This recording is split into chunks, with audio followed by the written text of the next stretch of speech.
Vous savez, mes amis, parfois la vie nous enseigne des leçons sous les formes les plus étranges.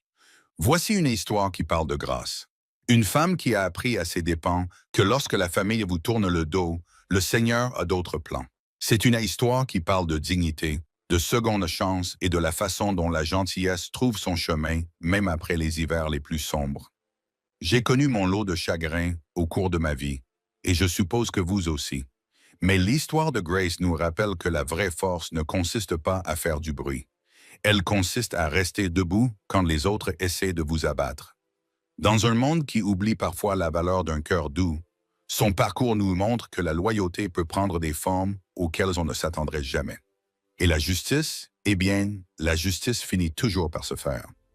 Les halls du vieux Riverside Inn sentaient l'huile de citron et le café frais lorsque Grace poussa les lourdes portes en chaîne. La neige tourbillonnait derrière elle comme une carte de visite de la nature. Mais ce n'est pas le vent de février qui a fait tomber le stylo du jeune Tommy Henderson à la réception. 3 loups ont traversé le parquet ciré, silencieux comme une prière. Leurs pattes ne faisaient aucun bruit sur les planches, mais leur présence remplissait l'espace comme le silence avant le service dominical. Le plus grand, au pelage couleur des nuages d'orage, gardait ses yeux ambrés fixés droit devant lui, tandis que la bouche de Tommy fonctionnait comme celle d'un poisson sorti de l'étang de Miller. « Je suis ici pour la réception de mariage des Mitchell. » Grace dit d'une voix aussi ferme que le roc. Elle posa l'invitation de couleur crème sur le comptoir en acajou avec des doigts qui ne tremblaient pas. Mais quiconque l'observait aurait pu remarquer que sa main gauche tremblait légèrement à l'endroit où se trouvait autrefois son alliance. L'ascenseur s'ouvrit en grinçant. Ce vieil appareil faisait toujours ça. On aurait dit qu'il était sur le point de rendre l'âme, et Eleanor Mitchell en sortit vêtue d'une robe en soie noire qui coûtait probablement plus cher que les courses mensuelles de la plupart des gens. Ses talons claquaient dans le hall comme un pic-bois sur une vieille écorce. Mais lorsqu'elle aperçut Grace, tout s'arrêta. Les claquements, la respiration, même le temps lui-même semblaient s'être arrêtés.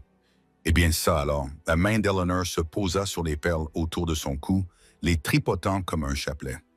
« Grace, ma chérie, je ne pensais vraiment pas que tu arriverais jusqu'ici. » Ces mots étaient doux comme du miel, mais Dieu ait pitié. La piqûre était pure comme du venin de serpent. Grace pencha la tête, étudiant son ancienne belle-mère, avec la patience de quelqu'un qui a appris à lire les nuages d'orage et le chant des oiseaux.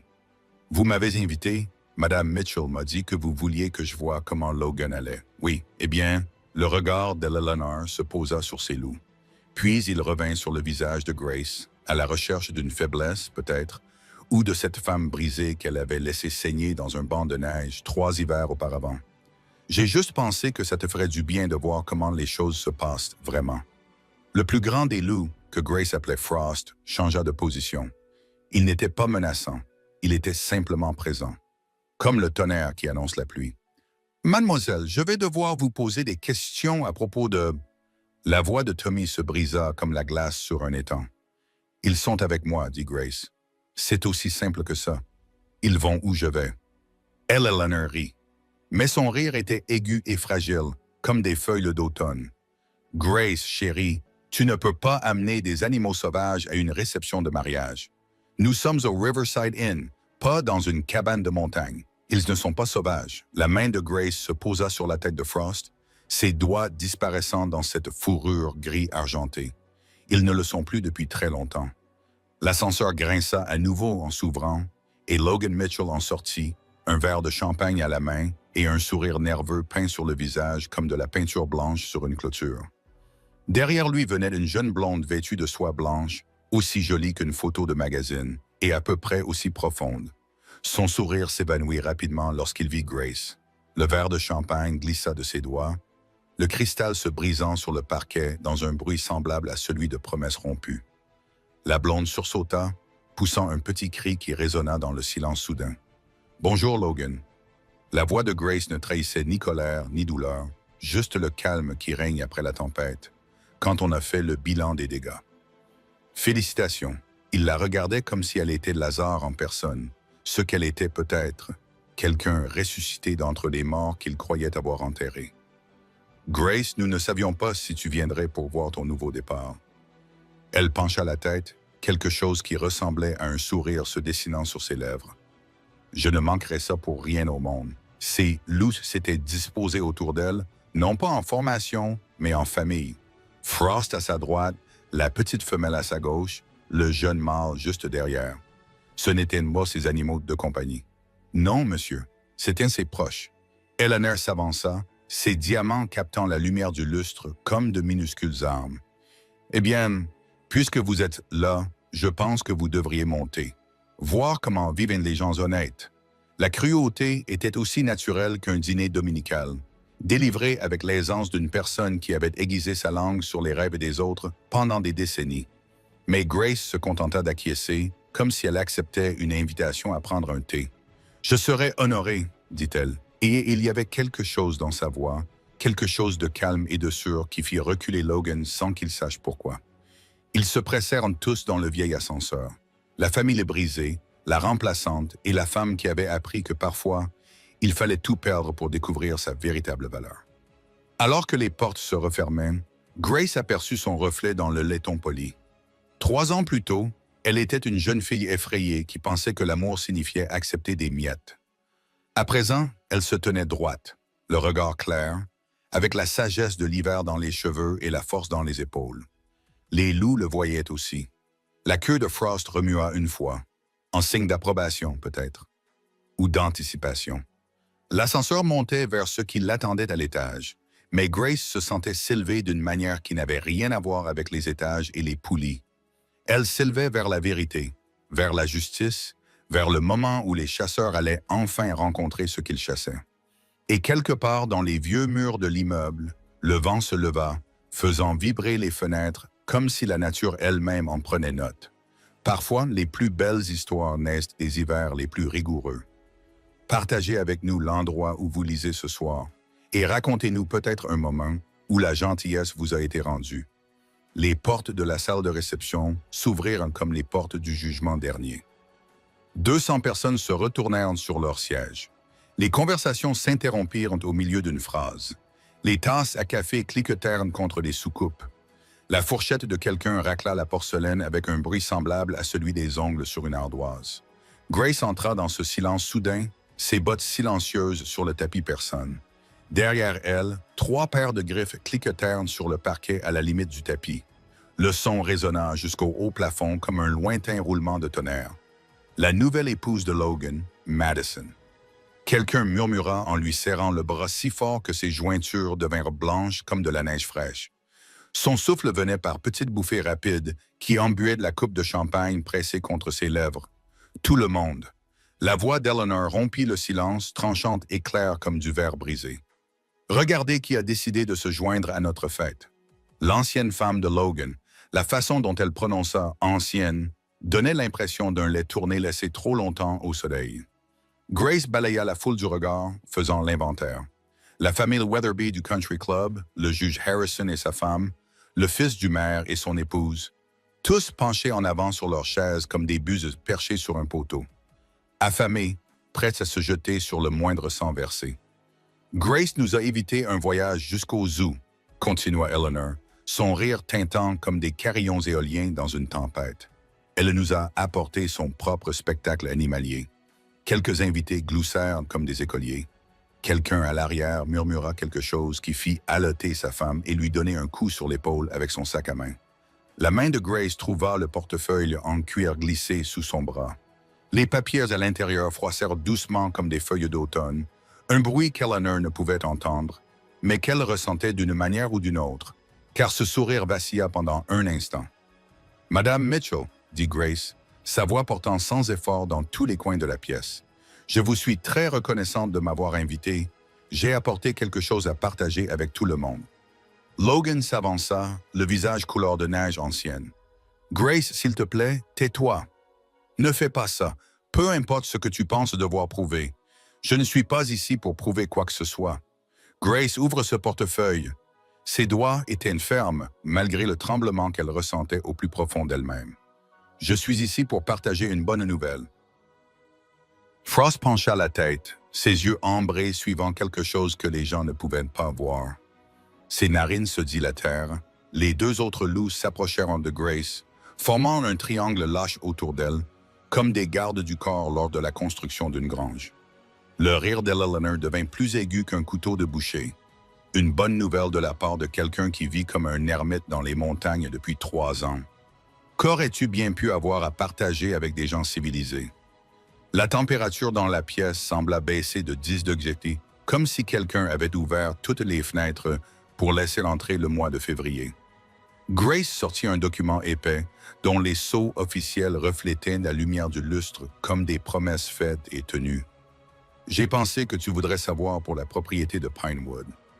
Le visage de Logan passa du blanc-neige au gris cendré, la couleur du bois brûlé. Qu'y a-t-il? Le terrain que ta famille essaie de vendre. 2000 acres, l'ancienne propriété familiale où votre arrière-grand-père a construit sa première cabane. Grace brandit ses papiers comme si elle lisait la Bible. Je l'ai acheté. La coupe de champagne d'Eleanor glissa de ses doigts et se brisa sur le parquet, éclaboussant le sol de cristaux et de liquide doré. Le bruit résonna comme un coup de fusil dans le calme du matin. « C'est impossible, » murmura-t-elle. « Tu n'as pas autant d'argent. C'est impossible. » 3 400 000 $, dit Grace d'un ton aussi calme qu'un dimanche matin. L'achat au comptant a été effectué hier. Les oreilles de ces loups se dressèrent comme si elles écoutaient une musique qu'elles seules pouvaient entendre quelque part au fond de la pièce. Une chaise grinça lorsque quelqu'un se pencha trop en avant. Mais ce n'était pas l'argent qui faisait fléchir les genoux de Logan comme ceux d'un veau nouveau-né. C'était le sceau du sanctuaire fédéral de la faune sauvage, apposé à l'encre rouge au bas des documents de Grace Warnes. Ce sceau fédéral brûlait de rouge sur le papier blanc comme une marque au fer rouge. Eleanor ouvrit et ferma la bouche. Aucun son ne sortit, sauf le clic humide de sa langue contre ses lèvres sèches. Sanctuaire fédéral de la faune sauvage. Grace lut à haute voix, d'une voix aussi ferme que les fondations d'une église, protégée par la loi sur les espèces menacées. Pas de développement, pas d'exploitation forestière, pas de voile. Logan agrippa le dossier d'une chaise. Ses jointures étaient blanches comme de l'os blanchi. Grace, tu ne peux pas simplement. Nous avions des contrats. Des promoteurs immobiliers attendaient. La famille en avait besoin. La famille m'a jeté dehors dans une tempête de neige il y a 3 hivers. Les doigts de Grace suivirent le bord du document comme si elle lisait du braille. Souviens-toi, tu as dit que j'étais inutile. Un poids mort, un fardeau pour le nom des Mitchell. L'atmosphère de la pièce devint aussi pesante que dans une église un dimanche d'été. 200 personnes retinrent leur souffle, observant le visage d'Eleanor passer du choc à la rage, puis à quelque chose qui ressemblait fortement à de la peur. Cette terre appartient à ma famille depuis 4 générations. Eleanor siffla, sa voix se réduisant à un murmure qui, pourtant, se propagea dans toute la pièce comme le sermon d'un prêtre le dimanche. « Tu n'as aucun droit. J'ai tous les droits. » Grace sortit un deuxième document. Le papier craquait comme du petit bois. Certificat de mariage, loi sur la communauté de biens. Lorsque Logan a divorcé, le règlement du partage des biens m'a donné droit à tous les actifs familiaux achetés pendant notre mariage.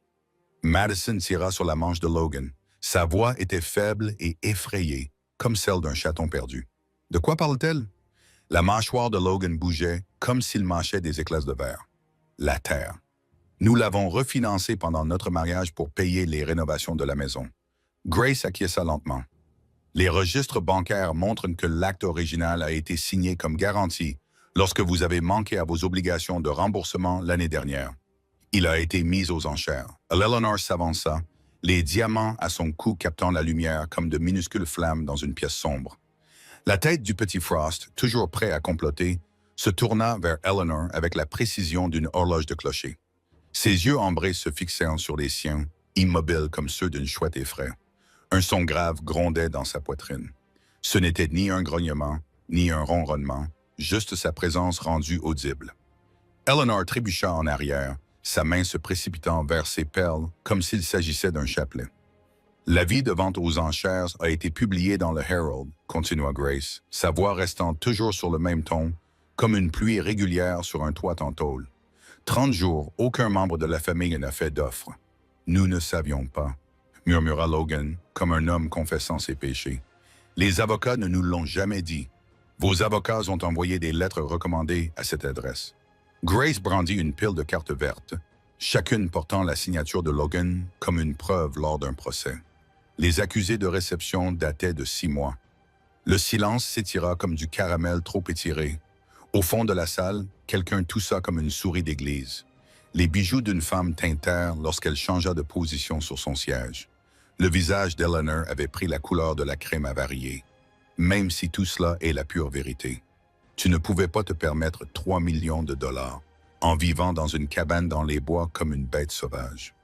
Grace sourit, la première expression réelle qui traversa son visage depuis qu'elle avait franchi ses portes. Tu as tout à fait raison. Je ne pouvais pas. Les loups se rapprochèrent, formant un triangle serré autour d'elle. Leur respiration était synchronisée, 6 poumons aspirant l'air dans un rythme parfait, comme une chorale d'église. Mais la fondation pour la faune sauvage des Appalaches. La voix de Grace avait une intonation qui pouvait être interprétée comme de la satisfaction, douce comme du miel frais. Il cherchait des terres pour mettre en place un programme de réintroduction du loup gris. Le visage de Logan se relâcha comme du linge mouillé. Réintroduction du loup, couple reproducteur, recherche scientifique, protection fédérale. La main de Grace reposait sur la tête de Frost. Ses doigts disparaissaient dans cette fourrure argentée. Il s'avère que j'avais 3 candidats parfaits pour les aider dans leur demande. La salle explosa comme une fourmilière piétinée.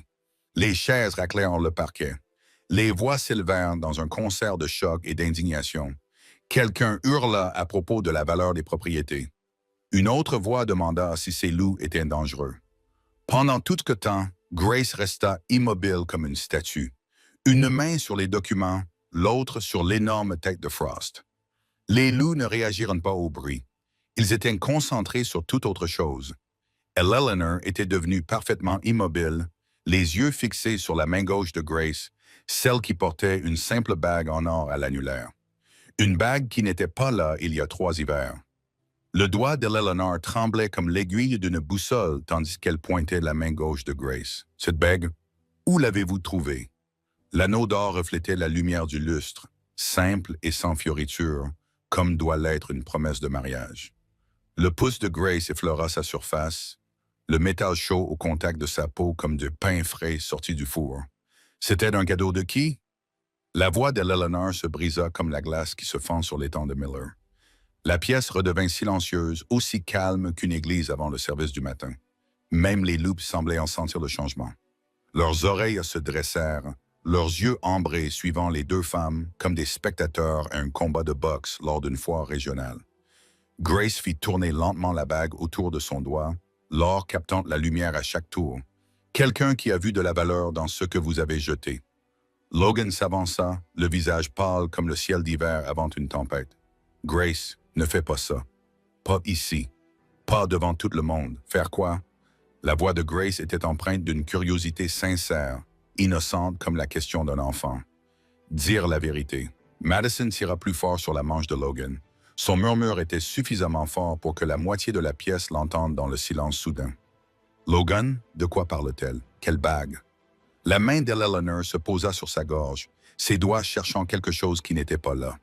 Son collier de perles était intact, mais son geste suggérait qu'elle cherchait un bijou complètement différent, comme une femme à la recherche de ses lunettes perdues. La bague de ma grand-mère. Eleanor prononça ces mots comme une prière. Vous l'avez volée. L'accusation resta suspendue dans l'air comme la fumée d'un canon partant calme. Plusieurs personnes eurent le souffle coupé. Quelqu'un dans la rangée du fond se leva pour mieux voir. Les pieds de la chaise raclèrent le parquet. Grace secoua la tête lentement, comme du miel coulant d'une cuillère. « Je n'ai rien volé, Madame Mitchell. Cette bague appartenait à ma famille depuis 3 générations. Elle a disparu la nuit où nous... » Eleanor s'interrompit au milieu de sa phrase, mais trop tard, comme si elle essayait de rattraper des mots déjà prononcés. « La nuit où vous quoi? » La voix de Grace n'avait pas changé de ton. Mais quelque chose dans sa posture avait changé, comme un chat prêt à bondir. Les loups le sentiront aussi. Ils se rapprochèrent petit à petit. Logan attrapa le bras de sa mère à 2 mains. « Maman, tais-toi, tais-toi. » Mais Eleanor le repoussa comme un chien mouillé secouant l'eau. Son visage était rouge comme une tomate mûre. La nuit où nous avons dû te demander de partir quand nous t'avons surprise en train de fouiller dans ma boîte à bijoux comme une vulgaire voleuse. Un souffle collectif balaya la pièce comme le vent dans un champ de blé. Grace resta parfaitement immobile.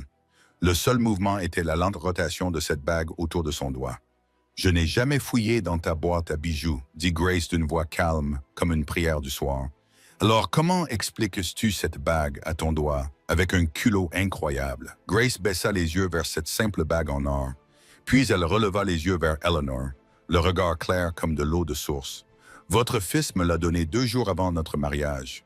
Il m'a dit que c'était un héritage familial, un symbole d'acceptation dans la famille Mitchell. » Le visage de Logan pâlit comme l'eau d'un seau cassé, le laissant gris comme l'écorce en hiver. Eleanor se tourna vers son fils et le fixa du regard, la compréhension se dessinant dans ses yeux comme un terrible lever de soleil. « Logan, dis-moi que tu n'as pas fait ça. » La bouche de Logan s'ouvrait et se refermait comme celle d'un poisson hors de l'eau. Ses mains tremblaient tandis qu'il tendait les bras vers sa mère, puis retombaient le long de son corps comme des ailes brisées. « Tu as pris la bague de ma grand-mère, » murmura Eleanor, sa voix à peine audible dans le silence soudain, et tu la lui as donnée. Le silence était tendu comme la corde d'un violon, prêt à se rompre. Grace continua à tourner la bague, l'or captant la lumière à chaque rotation comme un petit soleil. « Il a dit que tu avais donné ta bénédiction. » Grace dit d'une voix douce comme une berceuse. « Il a dit que la famille voulait que je l'aie. » Les genoux d'Eleanor fléchirent comme ceux d'un veau nouveau-né. Le juge Harrison la rattrapa avant qu'elle ne tombe. Son visage était sombre, comme celui d'un homme qui avait vu trop de secrets de famille révélés dans sa salle d'audience. Madison s'éloigna de Logan comme s'il avait soudainement pris feu. « Tu as volé ta propre mère. »« Je n'ai pas volé, » dit Logan. Mais sa voix n'était qu'un croassement. « Je l'ai empruntée. J'avais l'intention de la remettre après. »« Après quoi? » La voix d'Eleanor monta en un cri strident qui fit teinter les verres en cristal. « Après avoir détruit le nom de notre famille. Après avoir épousé cette... » Elle ne parvint pas à terminer sa phrase, mais son doigt pointé compléta clairement sa pensée. Le pouce de Grace cessa de glisser sur la surface de la bague. Dans le silence soudain, tout le monde pouvait entendre sa respiration lente, contrôlée, délibérée, comme un battement de cœur.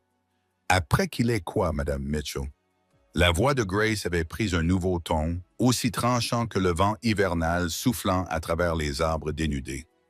Eleanor ouvrit la bouche, et 3 ans de haine enfouie jaillirent comme du sang d'une veine ouverte. Après qu'il se soit marié en dessous de son rang, cracha Eleanor, la voix rauque comme du métal éraflé. Un moins que rien, un enfant trouvé de l'orphelinat, sans famille, sans éducation convenable. Chaque mot frappa la pièce comme des coups de marteau sur une enclume. La main de Grace s'immobilisa sur la bague. Sa respiration était superficielle, mais régulière comme l'eau d'un ruisseau sur des pierres. « Maman, s'il te plaît. » Logan attrapa le bras d'Eleanor comme un homme qui se noie s'agrippe à un morceau de bois flottant. Elle se dégagea brusquement de lui. Les diamants à son cou reflétaient la lumière comme du verre brisé au soleil. « Non, monsieur. Elle a besoin d'entendre cette vérité évangélique. Ils ont tous besoin de l'entendre. » La voix d'Eleanor Silva s'adressant à la pièce comme un prédicateur lors d'un réveil religieux sous une tente. « Cette fille a piégé mon fils pour qu'il l'épouse. Elle l'a séduit avec son histoire pathétique d'orpheline. » Le pouce de Grace reprit son lent mouvement autour de la bague. Dans la pièce, 200 personnes étaient assises, figées comme la glace d'un étang en hiver, regardant la famille Mitchell se déchirer en temps réel. « J'ai donné 2 ans à ce mariage, » continua Eleanor, la sueur perlant à son front malgré l'air frais de février qui s'engouffrait par les fenêtres. 2 ans avant que Logan ne reprenne ses esprits, avant qu'il ne réalise qui elle était vraiment. Et qui étais-je vraiment, Madame Mitchell? La voix de Grace était dénuée d'émotion, mais ses loups se pressaient contre ses jambes comme des chiens de chasse, sentant le danger. Le rire d'Eleanor ressemblait à un aboiement. Une croqueuse de diamants, une arriviste, une parasite qui pensait pouvoir acheter le respect en volant dans mon coffret à bijoux. Je ne t'ai jamais rien volé. Alors, où est la broche en émeraude de ma grand-mère? Celle qui a disparu juste après que nous vous ayons trouvé dans ma chambre. Eleanor pointa son doigt d'entre elles comme un fusil pointé. Où sont les chandeliers en argent qui ont disparu la semaine avant que nous vous mettions à la porte? Grace cligna des yeux une fois, lentement, comme un hibou au crépuscule. Je ne sais pas de quoi vous parlez. Menteuse. Le Eleanor se tourna vers la foule, sa voix portant la cadence exercée de quelqu'un habitué à tenir sa cour lors des réceptions paroissiales. Cette créature complote contre ma famille depuis des années. Elle a épousé mon fils sous de faux prétextes. Elle a volé dans notre maison. Et maintenant, elle essaie de voler nos terres. Madison recula jusqu'à heurter une chaise, le visage aussi blanc que sa robe de mariée. Plusieurs invités se mirent à murmurer entre eux, le bruit s'amplifiant comme le tonnerre lointain avant un orage d'été. Mais Grace resta parfaitement immobile, telle une statue d'église, son attention concentrée sur Eleanor, avec la patience d'un faucon observant des souris des champs. « Vous m'avez jeté dehors en pleine tempête de neige », dit Grace d'une voix aussi calme que la prière du soir. « En février, à minuit, avec pour seul bien les vêtements que je portais, parce que nous t'avons prise en flagrant délit. » Et Eleanor répliqua comme une tortue serpentine. « Prise en flagrant délit de quoi exactement? » La bouche d'Eleanor s'ouvrit, puis se referma comme une porte moustiquaire dans le vent. Son regard se posa sur Logan, puis revint sur Grace, en fouillant dans mes affaires à la recherche d'autres bijoux à voler. Grace acquiesça lentement, comme un dimanche matin. Je vois, elle se tourna vers Logan, qui se tenait figé à côté de sa nouvelle épouse comme un épouvantail dans un champ de maïs. « C'est ce que tu lui as dit, que je volais. » Le visage de Logan était devenu gris comme de la vieille neige laissée trop longtemps sur le sol. Ses mains tremblaient à ses côtés comme des feuilles dans la brise. « Logan. » La voix de l'Eleanor trahissait pour la première fois une note d'incertitude, fine comme la glace sur un étang qui se réchauffe. Grace sortit un petit journal en cuir de la poche de son manteau, dont les pages étaient usées à force d'avoir été manipulées, comme un livre de prières très apprécié. J'ai tenu un journal cet hiver-là. Chaque jour, chaque conversation, chaque accusation, elle l'ouvrait à une page marquée. Son doigt trouvait une entrée spécifique comme un prédicateur trouvant une écriture. Le 14 février, jour de la Saint-Valentin. Logan est rentré à la maison ivre comme une moufette. Il a dit qu'il avait fait une erreur. Il a dit qu'il ne m'avait jamais aimé. Il a dit que sa mère avait raison. Je n'étais qu'une solution de secours en attendant mieux. La pièce est devenue silencieuse, à l'exception du doux murmure des pages qui tournaient comme des feuilles d'automne dans le vent. Le 15 février, Eleanor m'a accusé d'avoir volé sa broche. La même broche que j'avais vu Logan mettre en gage 3 semaines plus tôt pour payer ses dettes de jeu. Le visage d'Eleanor est devenu blanc comme du lait frais. Ce n'est pas le 16 février. Logan a signé les papiers du divorce. Eleanor m'a dit que j'avais 24 heures pour partir, sinon elle appellerait le shérif. Elle a dit que personne ne croirait une inconnue plutôt qu'un Mitchell. Grace a fermé le journal. Ses mouvements étaient délibérés et précis, comme les aiguilles d'une horloge.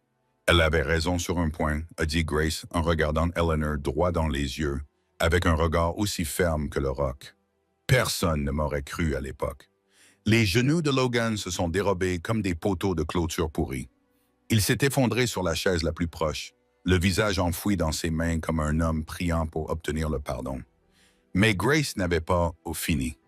Elle a de nouveau fouillé dans son manteau et en a sorti une petite boîte en velours qui a fait haleter Eleanor comme si quelqu'un lui avait donné un coup de poing dans l'estomac. À l'intérieur de cette boîte se trouvait une broche en émeraude. Ses pierres vertes clignaient dans la lumière du lustre comme des yeux malveillants. La broche en émeraude reposait dans son écrin de velours comme un secret coupable enfin révélé au grand jour. Eleanor eut le souffle coupé, un son semblable à celui de l'air s'échappant d'un pneu crevé. « Où avez-vous trouvé ça? » La voix d'Eleanor n'était plus qu'un murmure. Grace tenait la boîte fermement. Ses doigts ne tremblaient pas. Je l'ai rachetée au prêteur sur gage Murphy's Pawn Shop sur la 5e avenue. Elle m'a coûté 800 $. La salle s'est mise à murmurer comme des abeilles dans une ruche perturbée. Les chaises ont craqué lorsque les gens se sont penchés en avant, leur visage reflétant le choc collectif de voir les secrets inavouables d'une famille révélés au grand jour lors d'un office dominical. Eleanor agrippa le dossier d'une chaise, ses jointures blanches comme de l'os blanchi. « C'est impossible. Je ne l'ai jamais vendu. Vous ne l'avez pas vendu. » Les yeux de Grace se posèrent sur Logan, affalé sur sa chaise comme un homme recevant les derniers sacrements.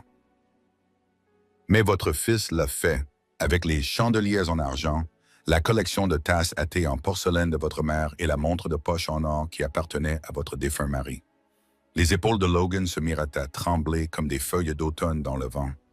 Aucun son ne sortit, mais son corps était secoué de sanglots silencieux. Madison s'éloigna davantage de lui, son bouquet de mariée tombant de ses doigts engourdis pour disperser des roses blanches sur le parquet comme de la neige. « Logan, dis-moi que ce n'est pas la vérité. » Grace sortit un reçu du prêteur sur gage, le papier jauni par le temps comme des fleurs pressées. Février, une broche en émeraude, monture antique, mise en gage par Logan Mitchell. Elle leva les yeux vers Eleanor. 6 jours avant que tu m'accuses de l'avoir volé, la main d'Eleanor se porta à sa gorge, cherchant les perles qui lui semblaient soudain aussi serrées qu'un nœud coulant. Il ne ferait pas ça. Mon propre fils ne ferait pas ça. Il avait besoin d'argent rapidement. La voix de Grace resta calme. Clinique comme un médecin lisant des symptômes, les parties de poker au country club, les paris sur les courses de chevaux, les voyages à Atlantic City qu'il vous disait être des conférences d'affaires. Ces loups sentirent le changement d'énergie dans la pièce, comme des chiens de chasse sentant une proie blessée. Leurs oreilles se plaquèrent contre leur crâne.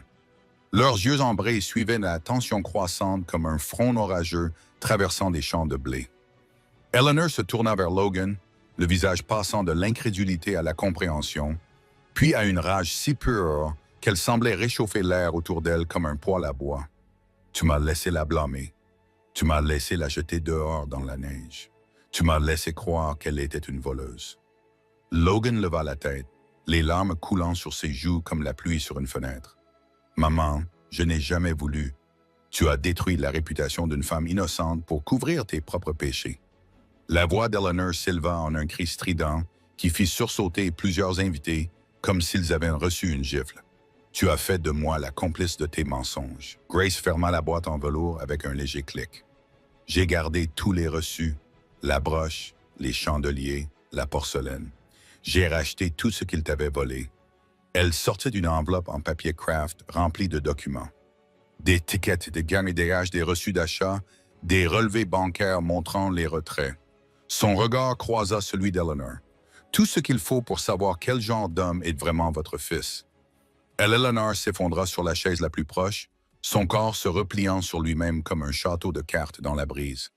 Le combat semblait s'être évaporé d'un seul coup, laissant derrière lui une vieille femme frêle qui avait passé 3 ans à haïr la mauvaise personne.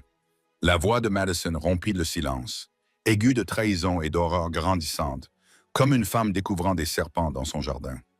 « Logan, c'est pour cela que tu avais besoin du contrat de mariage? C'est pour cela que tu voulais vendre les terres familiales? » Les sanglots de Logan s'intensifièrent, mais il ne répondit pas. Il ne pouvait pas répondre. Grace s'approcha de la chaise d'Eleanor et lui tendit l'enveloppe comme une offrande à l'Église. « Ceci vous appartient, Madame Mitchell. Cela vous a toujours appartenu. » Les mains d'Eleanor tremblaient lorsqu'elle accepta l'enveloppe, ses doigts effleurant le sceau avec le respect de quelqu'un manipulant des reliques sacrées. « Pourquoi ?» murmura-t-elle. « Pourquoi me rendre ces objets après ce que j'ai fait? » Le pouce de Grace retrouva la bague à son doigt en la tournant lentement à la lumière du lustre, car les garder ne m'auraient pas fait me sentir mieux. Cela m'aurait fait l'aimer. Eleanor ouvrit l'enveloppe avec des doigts tremblants, en sortant les reçus les uns après les autres. Chaque morceau de papier était un nouveau clou dans le cercueil de Logan. Une nouvelle année de mensonges exposée à la lumière crue du jour. Mais tandis qu'Eleanor lisait les dates sur les reçus, son visage passa du pâle au blanc fantomatique comme la neige fraîche. Le dernier reçu était daté d'hier. Les doigts d'Eleanor tremblaient comme des feuilles d'automne tandis qu'elle tenait le reçu daté d'hier. Le papier craquait comme du petit bois dans ses mains tremblantes. 26 février, un bracelet tennis en diamant mis en gage par Logan Mitchell. Les mots tombèrent dans le silence comme des pierres dans une eau calme, chaque syllabe créant des ondulations d'horreur dans la pièce. La main de Madison se posa sur son poignet, ses doigts cherchant le bracelet en diamant que Logan lui avait offert en cadeau de mariage quelques heures auparavant. Son poignet était nu comme les branches en hiver. « Mon bracelet », murmura-t-elle en fixant Logan avec l'expression de quelqu'un qui voit un être cher se transformer en monstre. « Tu as dit qu'il était neuf. Tu as dit que tu l'avais acheté spécialement pour notre mariage. » Le visage de Logan se déforma comme du papier journal mouillé. De la morve coulait de son nez, se mélangeant aux larmes qui tombaient sur sa chemise blanche. Madison, je peux t'expliquer. Tu as mis en gage mon cadeau de mariage. La voix de Madison monta en un cri strident qui fit résonner les lustres en cristal comme des cloches d'église. Le jour de notre mariage, continua Eleanor, sa voix gagnant en puissance à chaque révélation, comme un prédicateur trouvant son rythme. Le 25 février, un collier de perles, perles de culture japonaise. Le 24 février, une montre en or, mouvement suisse. Elle leva les yeux vers Logan, le regard brûlant de la fureur d'une femme qui avait été complètement ridiculisée. Tout cela m'appartient. Tu me voles depuis des mois. Madison arracha son alliance et la jeta sur la poitrine de Logan. L'anneau en platine rebondit sur sa chemise et roula sur le parquet avec un bruit semblable à celui de dés qui roulent. Tu n'es pas seulement un voleur, tu es pathétique. Logan se précipita à quatre pattes pour récupérer la bague, sa veste de smoking coûteuse remontant pour exposer la chair pâle de son bas du dos. Les invités reculèrent de leurs pieds alors qu'ils rampaient entre leurs chaises, gémissant comme un chien battu, mendiant des miettes. « Je t'en prie, Madison. J'avais l'intention de tout racheter une fois la vente du terrain conclue. J'avais juste besoin de temps. Du temps pourquoi? » Madison recula vers la sortie, sa robe blanche bruissant à chaque pas comme le vent dans les feuilles mortes. « Pour voler davantage à ta propre famille, pour mettre en gage ma bague de fiançailles ensuite. » Eleanor se leva. Les reçus flottaient autour de ses pieds comme de la neige tombée. « Tu m'as fait détester une femme innocente pendant 3 ans. 3 années bénies. » Sa voix se brisa sur les derniers mots, pleine de dégoût pour elle-même. Grace resta parfaitement immobile, telle une statue d'église. Ses loups formaient un cercle protecteur autour d'elle, tandis que la famille Mitchell s'effondrait comme une maison construite sur du sable. Les yeux ambrés de Frost ne quittaient pas Logan, qui rampait toujours sur le sol en marbre, cherchant l'alliance parmi les pétales de rose éparpillés. « Je suis désolé, » sanglotait Logan, la voix étouffée par le sol comme un homme qui mange de la terre. « Je suis vraiment désolé. Je n'ai jamais voulu que tout cela arrive. Les excuses ne me rendront pas mes 3 années de honte, » dit Eleanor. Elle se tourna vers Grace. Son visage avait vieilli d'une décennie en l'espace de quelques minutes. « Je t'ai traité de tous les noms. J'ai dit à tout le monde dans cette ville que tu étais une voleuse et une menteuse. » La main de Grace trouva la tête de Frost, ses doigts disparaissant dans la fourrure argentée. « Tu as cru ce que ton fils te dit, ce que n'importe quelle mère aurait cru. J'aurais dû m'en douter. » La voix d'Eleanor se brisa comme de la glace sur un étang. Une mère devrait connaître son propre enfant. Logan finit par trouver la bague et la serra contre sa poitrine comme un naufragé s'agrippant à un morceau de bois. Mais lorsqu'il leva les yeux vers Madison, elle était déjà à la porte, son voile traînant derrière elle comme un drapeau blanc. « Madison, attends. » Logan se releva péniblement, les genoux tachés de saleté et de champagne provenant du sol. Mais Madison était partie, sa robe de mariée disparaissant par la porte comme de la fumée se dissipant dans le néant. Logan se tourna vers la salle remplie d'invités, qui le regardaient tous avec le dégoût collectif réservé aux comportements humains les plus vils. Son visage était couvert de larmes et de morve. Son smoking était froissé et taché comme du linge sale. Mais c'est Eleanor qui porta le coup fatal. « Tu n'es pas mon fils, » dit-elle, sa voix résonnant dans la salle silencieuse comme une condamnation à mort. « Mon fils n'aurait jamais fait cela. » Les genoux de Logan se dérobèrent en dessous de lui. Il heurta le parquet avec un bruit sourd qui résonna sous le plafond cathédral. Mais Grace observait Eleanor, pas Logan, et elle vit quelque chose dans les yeux de la vieille femme qui lui glaça le sang comme l'eau de Winter Creek. Eleanor n'était pas seulement honteuse, elle préparait quelque chose. La main d'Eleanor se dirigea vers son sac à main avec la précision délibérée d'un chirurgien cherchant son scalpel. Ses doigts ouvrirent le fermoir. Le clic métallique se perdit dans les gémissements pathétiques de Logan sur le sol. Grace observa les mouvements d'Eleanor, chaque muscle de son corps tendu comme le fil d'une clôture. Les loups sentirent eux aussi le changement. Leurs oreilles se plaquèrent contre leur crâne. Leurs lèvres se retroussèrent pour révéler des dents blanches et acérées comme la glace hivernale. « Madame Mitchell, » dit Grace, aussi calme qu'une prière du dimanche matin, « qu'est-ce que vous comptez faire? » La main d'Eleanor sortit de son sac à main, serrant un petit objet argenté, non pas une arme, mais un téléphone. Son pouce se déplaça sur l'écran avec une précision tremblante, comme une vieille femme enfilant une aiguille. « J'appelle les autorités », dit Eleanor, la voix ferme malgré le tremblement de ses mains. « Je signale une infraction, 3 animaux dangereux en liberté dans un bâtiment public. » La salle fut envahie par des halètements et des bruits de pas précipités, comme des poulets lorsqu'un renard pénètre dans leur poulailler. Plusieurs clients se levèrent brusquement de leur table, les chaises raclant le parquet comme des ongles sur un tableau noir. Grace ne bougea pas d'un pouce. « Ces animaux m'ont sauvé la vie. Ce sont des animaux de thérapie enregistrés avec des permis fédéraux. » « Vraiment? » Le pouce d'Eleanor planait au-dessus du bouton d'appel comme un faucon au-dessus d'un campagnol. « Parce que je vois 3 loups sauvages qui pourraient attaquer des innocents à tout moment, qui pourraient mutiler un enfant, qui pourraient tuer quelqu'un. » Logan leva la tête du sol, la morve et les larmes traçant des sillons dans la saleté sur ses joues comme la pluie dans la boue. « Maman, ne fais pas ça, je t'en prie, cela va trop loin. » Les yeux d'Eleanor brillaient de la fureur d'une femme qui n'avait plus rien à perdre, plus rien à protéger. « Trop loin. Tu as détruit notre nom de famille, notre réputation, notre avenir. » Sa voix s'éleva en un cri strident comme le sifflet d'un train. « Si je ne peux pas retrouver ma dignité, alors personne n'aura rien. » Son pouce commença à descendre vers l'écran, mais quelque chose l'arrêta net.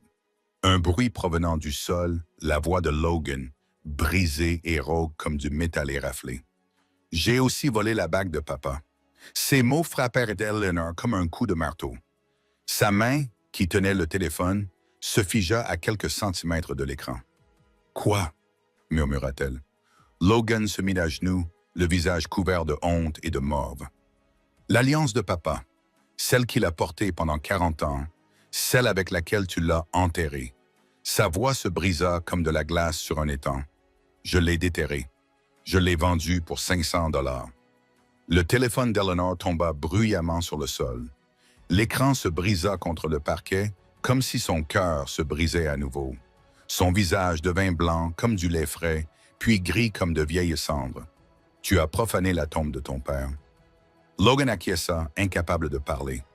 Ne trouvant pas les mots, des larmes coulaient de son menton sur sa chemise tachée, comme la pluie d'un toit qui fuit. Et Eleanor tituba en arrière, cherchant à tâtons quelque chose pour se stabiliser.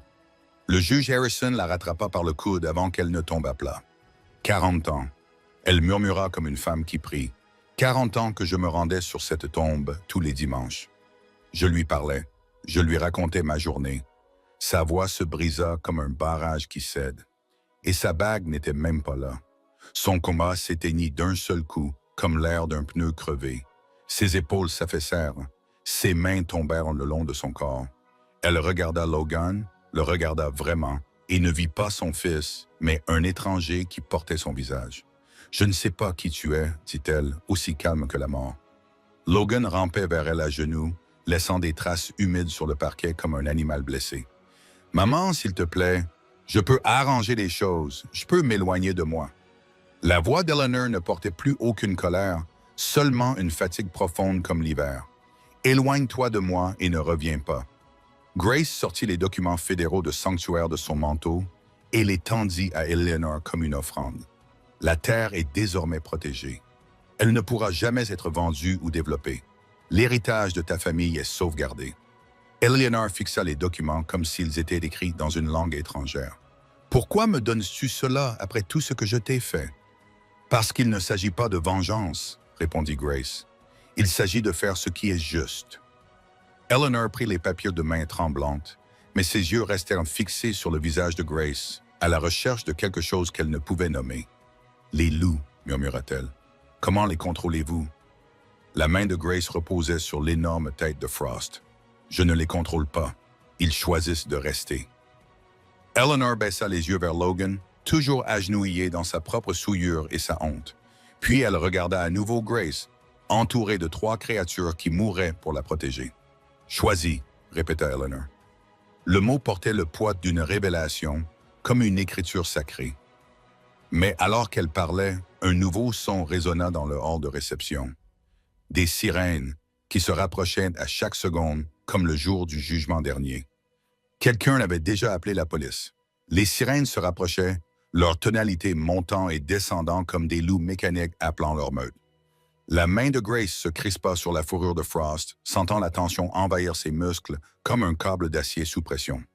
Des lumières rouges et bleues clignotaient à travers les hautes fenêtres de la salle de réception, peignant les murs blancs de couleurs alternées d'urgence. Les invités se pressèrent contre le mur du fond, leurs visages pâles reflétant à la fois la terreur et la fascination. Eleanor serra les papiers du sanctuaire contre sa poitrine, ses jointures blanches comme de vieux os. « Je ne les ai pas appelés, murmura-t-elle. Je le jure sur la tombe de mon mari. Peu importe qui a appelé. » La voix de Grace resta calme, mais son pouce trouva les permis fédéraux dans la poche de son manteau. Ce qui importe, c'est ce qui va se passer ensuite. Des bottes lourdes montèrent en grondant les escaliers en bois massif à l'extérieur. Des parasites radiostatiques crépitaient à travers les murs, ponctués par des voix urgentes aboyant des codes et des coordonnées comme des commissaires-priseurs lors d'une vente de bétail.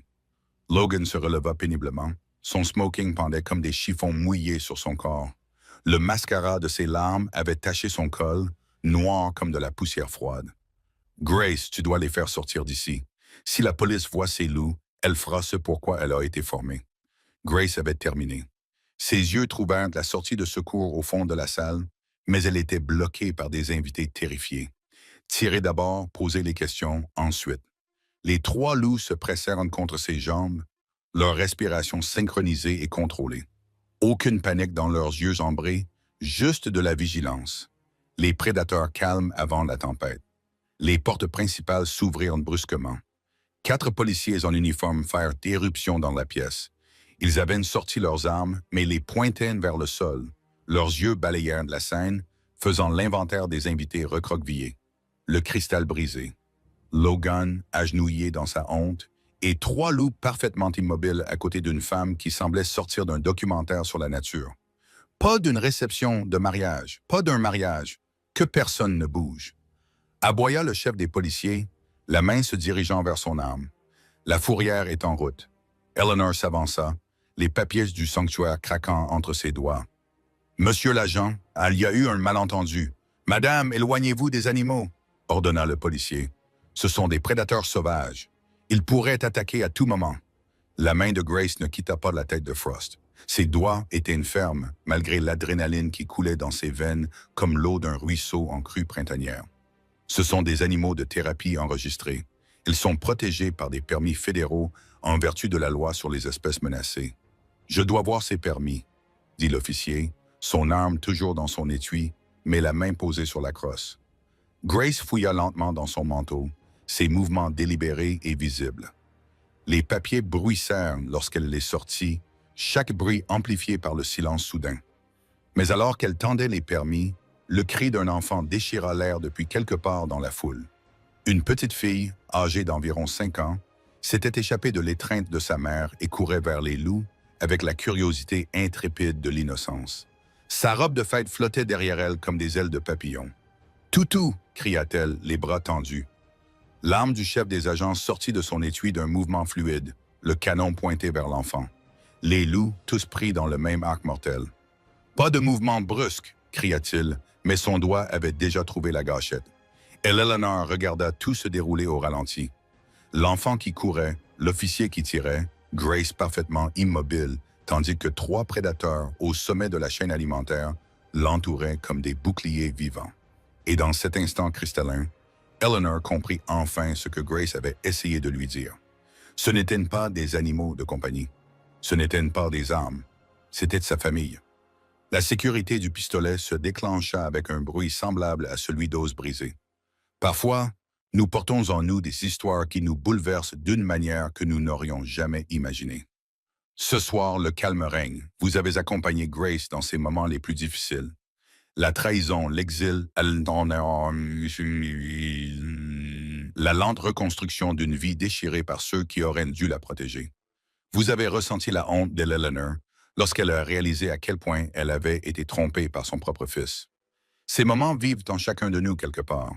Les moments où nous avons été rejetés, les moments où nous avons rejeté les autres, les moments où nous découvrons que les personnes en qui nous avions le plus confiance sont celles qui nous ont le plus blessés. Et oui, les moments où nous réalisons que nous nous sommes trompés sur quelqu'un pendant trop longtemps. Grace se tient là avec ses loups, entourée de policiers et d'invités au mariage, tandis qu'un petit enfant court vers ce que les autres considèrent comme un danger, mais qu'elle ne voit que comme de l'amour. Eleanor tient ses papiers de sanctuaire, comprenant enfin que certaines formes de famille se choisissent plutôt que de s'y naître. Nous ne savons pas ce qui se passe lorsque cette sécurité disparaît. Nous ne savons pas si la gentillesse l'emporte ou si la peur s'installe.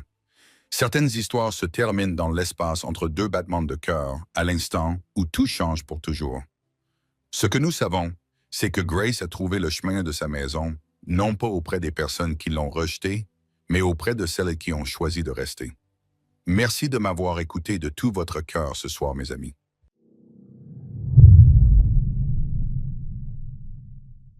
Mais je suis en mode... Laisse-moi tranquille. Genre laver, savon et tout. Je fais pas tous les jours, genre. C'est ce que je veux dire? Parce que je sens pas, parce que je transpire pas, parce que je bouge pas en fait. Et quand je travaille, je me lavais tous les jours, oui, normal. Mais là, je travaille pas. Mon travail, c'est le PC. Du coup, juste je me rince vite fait les aisselles, les pieds et les parties intimes et tout. Mais savon et tout, machin. Ah, c'est pas tous les jours, hein. Ah, c'est pas tous les jours, hein. You win. C'était... Yeah, well nice. played. Vous voyez ce que je veux Bro, dire? they won't die, man. I dinked them all, man. What the fuck? Je sais pas si c'est crade ou pas, genre.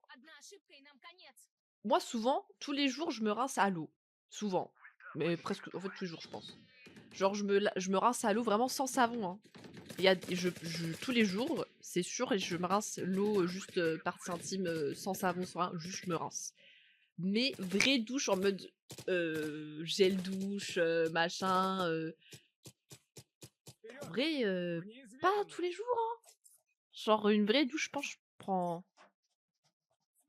une fois tous les 3-4 jours, je me mousse et tout, je me lave les cheveux, je mets du savon à fond et tout, tu vois. Mais sinon, juste tous les jours, c'est à l'eau. Three here. Harbor, Three here. Tous les jours, c'est à l'eau. Juste de Let's l'eau. kill genre. Harbor. Awesome. Vous voyez ce que je veux dire? Et dites-vous que j'ai vu une vidéo de Fabien Olicard qui avait rencontré une fille qui se lavait sans savon, tu Good vois. job. Genre juste elle se rinçait à l'eau. Et tout le monde disait ah mais elle est trop crade et tout. Alors je suis en mode mais moi juste je me rince à l'eau. C'est un peu normal pour moi. Parce que déjà sachez que le savon c'est pas très bon pour votre peau de se savonner tous les jours et tout, ça assèche et tout. Des fois c'est bien juste de mettre juste de l'eau. Si vous puez après vous êtes rincé à l'eau, c'est qu'il y a un problème déjà. Vous n'êtes pas censé sentir après vous être rincé. Est-ce que vous comprenez? Mais sinon, savon, c'est quand je me lave les cheveux, ben, je me savonne. Donc, une fois tous les 3-4 jours, je savonne ma tête, tout, je savonne tout, tu vois. Yeah, sorry for say. Mais c'est vrai, hein. Non, mais en vrai, Okay, c'est vrai maybe ce que je fake. vous dis. We can fake, forget. Se savonner, frotter sa peau avec du savon tous les jours et tout, c'est pas toujours très bon pour la peau. Tu vois ce que je veux dire? Est-ce que vous voyez ce que je veux dire? Let's go back. Tu peux... Ah bon? I don't know if Pourquoi they tu move pourquoi from tu the pues one après now. un rinçage? Nice. Ah merde, j'ai pas j'ai pas enlevé j'ai pas enlevé mon tracker. Yeah, we should- Could be J'allais about- retassurber avec la flèche. Yeah, come out fast. Non, je pense que running. t'es pas censé. Bah, en tout cas, moi, après m'être rince à l'eau, pour une vraie, je sens pas. Hein, genre, pas de transpi, pas d'odeur bizarre ou quoi. This one, ça va. Down. Je One sens minute. pas du tout. Yes. Ouh là là. Toon spawn. Toon. 1 minute to spawn.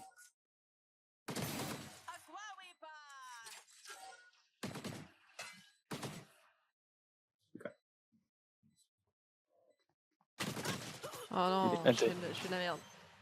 T'as les cheveux longs, tu les rinces. Ah oui. Ah oui, mais moi, je me rince sans mouiller les cheveux.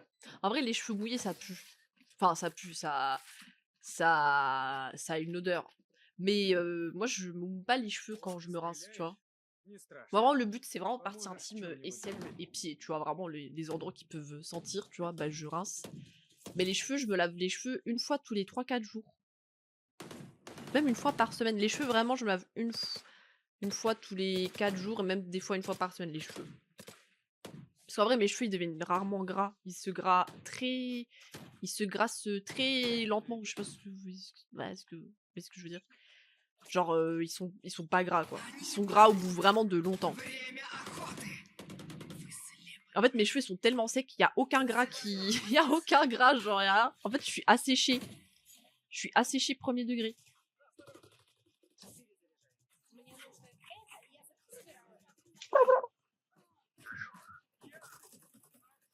Oh, mais qu'est-ce qui se passe? Il y a trop de choses. Ouais, c'est vraiment le désert. Oh, mais même ma peau, elle est toute sèche et tout, en fait.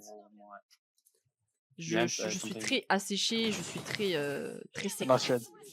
Mais oui, les cheveux mouillés, ouais, ça, je sais que ça sent. Même quand tu laves ton animal de compagnie. Ah, bah, je me souviens, à un moment, j'avais rincé mon perroquet, ma perruche, et je crois que c'est l'odeur la plus dégueulasse que j'ai sentie de ma vie. Les plumes mouillées, ça me dégoûte. L'odeur des plumes mouillées, ça me dégoûte. C'est vraiment très niche, hein. C'est très niche comme... Mais tout ce qui est poils, plumes, cheveux mouillés... Après, mes cheveux, ça va. Je trouve que ça sent pas trop, mais c'est vrai que ça a une odeur de mouillé, quoi. Une odeur de mouillé. Non, moi, je me rince à l'eau, mais genre vraiment vraie douche, c'est vraiment une fois tous les 3-4 jours, genre. Et encore, si je suis, et encore, je suis généreuse, hein. Et encore, je suis généreuse, hein. Mais je sens jamais, hein. Y a personne qui m'a dit tu pues quoi, jamais de la vie, hein. Peut-être, je sais pas. En plus, j'ai un savon bien fermier, bien naturel là, qui a une odeur très spécifique, genre. Hey, this Cypher.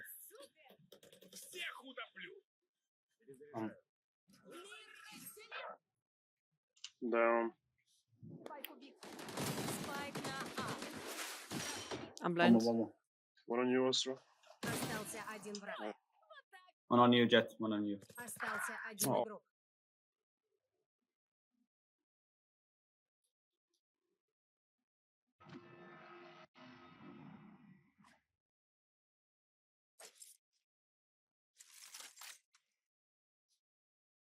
What? Oh my god. Okay. Nice. Oh my god. Okay. Wesh, il était où? What's he doing? Why is he running with knife out? He thought I rotated. Yeah, but why is he thinking that? Non, bro. Ouah, j'ai galéré. T'es pas une bonne gameuse alors. Ask him, bro. Ask him. Peut-être mais dites-vous que hier, non. Hier, c'est quand j'avais mon pull noir. Hier, j'ai transpiré beaucoup, mais je me suis rincée. J'ai transpiré tellement, en fait, mes games Valo, elles me font transpirer. Mes games Valo me font transpirer. J'ai fait comme ça. J'ai fait, ouais, non, là, la game Valo, elle était hard. J'ai vraiment transpiré de fou. Alors que je suis juste restée assise sur ma chaise, c'est tout. Et j'étais me rincer parce que je puais trop. Il y a des games Valo, je tryhard trop et vraiment, premier degré, je transpire, genre. C'est comme du sport, hein. C'est pas pour rien, on dit e-sport. Ça fait transpirer, hein. Ah, j'ai été me rincer direct, je puais trop. Waouh. Et la team, je suis en 9-3 sur Breeze. Allez, on sait. Not Je suis yet. en 9. Yeah, Ok, yeah, no. also. Je suis en 9-3 sur Breeze. C'est une dinguerie. Coucou, Jiangxi. Flash. I'm behind him. Two backside. En plus, je suis MVP. One more, 40. Je suis MVP. Oh! Mais qu'est-ce qu'il fait? Moi, je transpire pas bizarrement sur un loup. Bro. How did they rework this map? Mais en fait, c'est Shit, man. juste parce que t'es trop fort, en fait. Moi, je transpire all parce the que les bullshit, ennemis, bro. tu sais, ils sont No, forts et no, du coup, je suis it was concentrée et tout. Toi, beautiful t'as map, pas bro. besoin. But T'as this pas besoin de one looks transpirer, like tu vois. shit in the map. T'es trop chill. T'as pas besoin. Oui, quand tu réfléchis, vous savez que réfléchir, ça fait maigrir?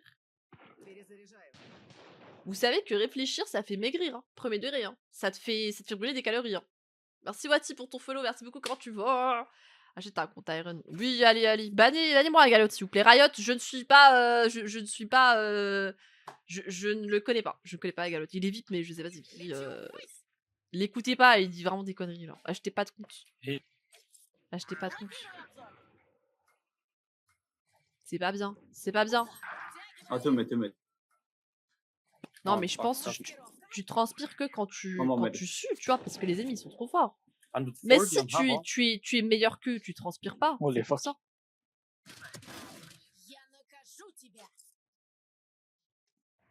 ça. Ah, j'ai step. Cypher was an A, last. One mid. Mais ils sont trop cons, hein.